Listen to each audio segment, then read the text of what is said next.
खुल गया राज, क्यों नहीं डूबती समुद्र में हाजी अली दरगाह। दुनिया की सबसे रहस्यमयी और चमत्कारिक जगहों में से एक है हाजी अली की दरगाह। ये एक ऐसी दरगाह है जिसमें इतनी ताकत है कि समुद्र की तेज लहरें भी इसको छू नहीं पाती। चाहे सुनामी आए या बाढ़ का पानी, एक बूंद भी इस दरगाह के अंदर प्रवेश नहीं करता। तभी तो समुद्र के बीचों बीच बनी ये दरगाह सदियों से वैसी की वैसी ही है। हालांकि समुद्र के किनारे से इस दरगाह तक पहुंचने के लिए एक पुल बना हुआ है जो समुद्र में उठने वाली तेज लहरों में गुम हो जाता है। लेकिन इन सब के बावजूद भी समुद्र की लहरों का एक बूंद पानी भी इस दरगाह के अंदर नहीं आता। तो आखिर ऐसी कौन सी शक्ति है जो हाजी अली दरगाह को डूबने नहीं देती, और क्यों यहाँ पर मांगी गई हर मन्नत पूरी होती है? और सबसे बड़ा सवाल यह है कि यहाँ पर महिलाओं का आना क्यों बैन है? आइए हमारी इस वीडियो में जानते हैं।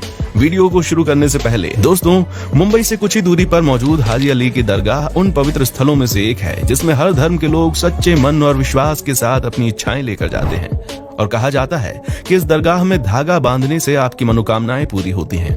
दोस्तों, बताया जाता है कि हाजी अली एक बहुत ही समृद्ध परिवार से ताल्लुक रखते थे, और एक बार जब हाजी अली उज्बेकिस्तान के रेगिस्तानी इलाके में नमाज पढ़ रहे थे, तभी उनके पास से रोते हुए एक महिला गुजरी। हाजी अली ने जब उस महिला से उसके रोने का कारण पूछा तो उस महिला ने बताया कि वो तेल खरीदने गई थी, लेकिन वापस आते वक्त उसके हाथ से तेल का बर्तन गिर गया और पूरा तेल बर्बाद हो गया। अब वो जब घर वापस जाएगी तो उसका पति उसको मारेगा। महिला की ये सारी बातें सुनकर हाजी अली ने उसे चुप रहने के लिए कहा, और उन्होंने कहा कि मुझे उस जगह पर ले चलो जहाँ पर तुम्हारे बर्तन से तेल गिरा था। वो महिला हाजी अली को अपने साथ उस जगह पर ले गई। वहां पहुंचते ही हाजी अली ने जमीन पर एक अंगूठा गाड़ दिया, और कहा जाता है कि जैसे ही हाजी अली ने उस जगह से अपना अंगूठा निकाला, वहां से तेल का फव्वारा बहने लगा, जिसे देखकर महिला इतनी खुश हो गई कि उसको अपनी आंखों पर विश्वास नहीं हो रहा था। लेकिन उसने तुरंत गिरते हुए तेल से अपने बर्तन को भरना शुरू कर दिया। इस घटना के बाद वो महिला तो बहुत खुश हो गई थी, लेकिन हाजी अली को बहुत बुरे बुरे सपने आने लगे, यहाँ तक कि वो बीमार भी पड़ गए। और ये सब इसलिए हो रहा था क्योंकि हाजी अली को ऐसा लगता था कि एक महिला को दुखों से निकालने के लिए उन्होंने धरती को चोट पहुंचाई है। और इन्हीं सब बातों से छुटकारा पाने के लिए हाजी अली व्यापार करने अपने भाई के साथ मुंबई की उस जगह पर पहुंच गए जहां पर आज हाजी अली की दरगाह बनी हुई है। लोगों का कहना है कि उनका भाई मुंबई से वापस अपने घर चला गया, लेकिन हाजी अली वहीं पर रुक गए और वहां पर इस्लाम धर्म का प्रचार और प्रसार करने लगे। हालांकि इनसे जुड़ी एक और कहानी बहुत ही ज्यादा प्रचलित है। कहा जाता है कि हाजी अली ने मक्का की यात्रा के दौरान अपनी पूरी दौलत गरीबों और जरूरतमंदों को दान कर दी थी, लेकिन उसी यात्रा के दौरान इनकी मौत भी हो गई। ये बात बहुत ही ज्यादा प्रचलित है कि उनकी इच्छा थी कि मौत के बाद उनके शरीर को एक ताबूत में रखकर बहा दिया जाए, और ठीक ऐसा ही किया गया। पर सबसे ज्यादा हैरान करने वाली चीज तो ये थी कि उनका ताबूत बिना डूबे समुद्र के साथ बहते बहते मुंबई आ पहुंचा, और तो और उस ताबूत के अंदर एक बूंद पानी भी नहीं गया। इस चमत्कारिक घटना को देखने के बाद लोगों को यह विश्वास हो गया कि इनमें कोई ना कोई असामान्य शक्तियां मौजूद हैं। इसलिए मुंबई में हाजी अली दरगाह का निर्माण किया गया, और शायद इसीलिए हाजी अली दरगाह को समुद्र का पानी छू भी नहीं पाता। हाजी अली की दरगाह मुंबई तट पर बने एक छोटे से टापू पर बनी है, जो कि 4500 वर्ग मीटर के क्षेत्रफल में फैला है। साल 1431 में बनी इस दरगाह में इस्लामिक सभ्यता का अद्भुत नजारा देखने को मिलता है। दोस्तों, दरगाह के साथ साथ यहाँ एक मस्जिद भी मौजूद है जहाँ पर कई सारे नमाजी नमाज पढ़ने आते हैं। पर आज हम इस दरगाह के बारे में बात कर रहे हैं। सफेद रंग के इस आकर्षित दरगाह में एक 85 फीट की मीनार बनी हुई है, जिसकी नक्काशी बेहद खूबसूरत है। इस खूबसूरत सी दरगाह के मेन हॉल में संगमरमर के स्तंभ बने हुए हैं, जिन पर रंगीन शीशों से कलाकारी की गई है। सिर्फ इतना ही नहीं, वहाँ पर अल्लाह के 99 नाम भी लिखे गए हैं। इस मजार को लाल और हरे रंग के कपड़ों के साथ सजाया गया है, और इसके आसपास चांदी के डंडों से बना एक घेरा भी है। और ये सभी चीजें मिलकर इस दरगाह की खूबसूरती को और ज्यादा बढ़ा देती हैं।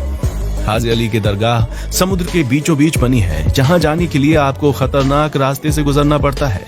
असल में दोस्तों, यहाँ जाने के लिए एक पुल बना हुआ है, जिसके दोनों तरफ से समुद्र की लहरें लगातार अपना आतंक दिखाती रहती हैं, और जब तूफान आता है तो पूरा का पूरा पुल लहरों के बीच समा जाता है, या फिर कहिए कि पानी में ऐसे गायब हो जाता है कि दिखता ही नहीं है।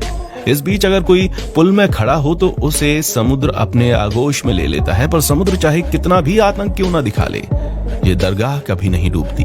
इस दरगाह की इन्हीं चमत्कारिक शक्तियों की वजह से दूर दूर से लोग यहाँ पर अपनी मनोकामनाएं पूरी करने आते हैं, फिर चाहे वो नॉर्मल बंदा हो या फिर महंगी महंगी गाड़ियों में घूमने वाला सेलिब्रिटी। और यहाँ पर जाति और धर्म का कोई भेदभाव नहीं किया जाता। सभी धर्मों के लोग यहाँ पर आकर अपना माथा टेक सकते हैं। हाजी अली की ये दरगाह धार्मिक जगह होने के साथ साथ एक टूरिस्ट अट्रैक्शन के तौर पर भी जानी जाती है। इसीलिए हर साल दुनिया भर के लाखों लोग यहाँ पर इस चमत्कारिक दरगाह की असीमित शक्तियों को महसूस करने आते हैं। अब ये तो आपको मालूम है कि इस्लाम धर्म का उदय अरब के देशों में हुआ था और अरब के देशों से ही भारत में मुस्लिम आए, जिन्होंने यहाँ पर इस्लाम धर्म का प्रचार प्रसार किया। और आज इस्लाम धर्म का पूरी तरह से विस्तार हो चुका है। एक समय हुआ करता था जब कई सारे संत भारत आए थे और यहाँ पर इस्लाम धर्म का प्रचार प्रसार करते थे। उनमें से एक थे हाजी अली। दुनिया का शायद ही कोई ऐसा मुस्लिम होगा जो कि हाजी अली शाह के बारे में ना जानता हो। पूरी दुनिया के मुसलमान आज हाजी अली को समुद्र के बादशाह के रूप में जानते हैं। मुसलमानों का हाजी अली शाह की दरगाह के बारे में यह कहना है कि अल्लाह के बंदे इतने ज्यादा शक्तिशाली होते हैं कि कोई चाहकर भी उनका कुछ नहीं बिगाड़ सकता, फिर चाहे वो प्रकृति ही क्यों ना हो। और इस रहस्यमयी और अनोखी चीज को मुंबई के लोग अपनी आंखों से देखते हैं। तमाम मुस्लिमों का हाजी अली दरगाह के बारे में कहना है कि मुंबई में चाहे कितनी भी तेज बारिश क्यों ना आ जाए या फिर पूरा मुंबई ही क्यों ना डूब जाए, लेकिन हाजी अली की दरगाह में कभी भी पानी नहीं आता। अब ये तो आप भी जानते हैं कि मुंबई में कितनी ज्यादा बारिश होती है और बारिश के मौसम में समुद्र का पानी अपनी जोरदार लहरों से तबाही मचाने के लिए तैयार होता है। पर चाहे जितना भी रौद्र रूप क्यों ना ले ले, वो हाजी अली की चौखट